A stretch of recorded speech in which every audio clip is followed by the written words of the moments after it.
Guys, magluluto tayo ng baby potato with rosemary. Kailangan natin ng olive oil, salt, at itong no salt herb seasoning. Siyempre, rosemary at black pepper. Ayan, ito. Mag-umpisa na tayo magluto. Lalagyan natin ng kawali ng kaunting olive oil. Sobrang dami, huwag din naman sobrang konti. Tapos lalagyan natin yan ng black pepper. Pero wait lang, isang kamay ko lang ha. Wait. Ayan na guys, olive oil at black pepper na yan. Ngayon ilalagay na natin ang ating baby potato.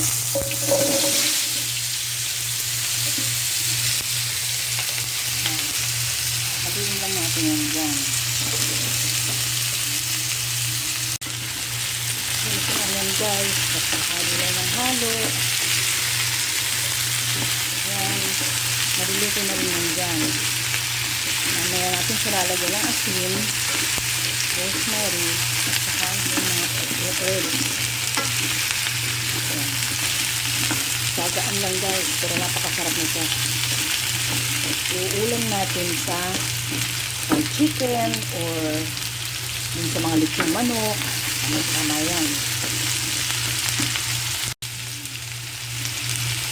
Lalagyan natin ng salt.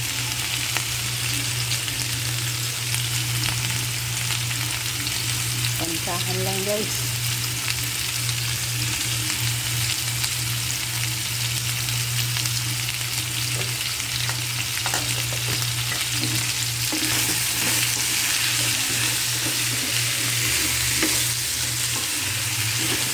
Halo.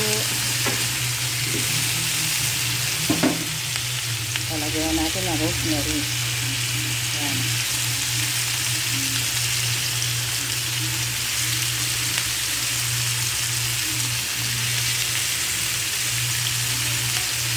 Pwede yung ganito yung tapak, pwede rin yung McCormick.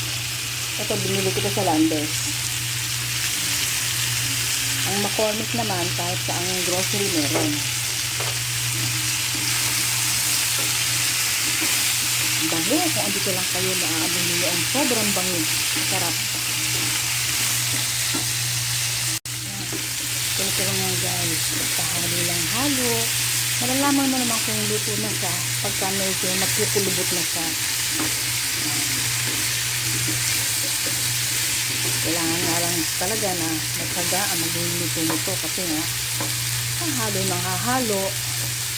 Pero worth it naman kasi napakasarap.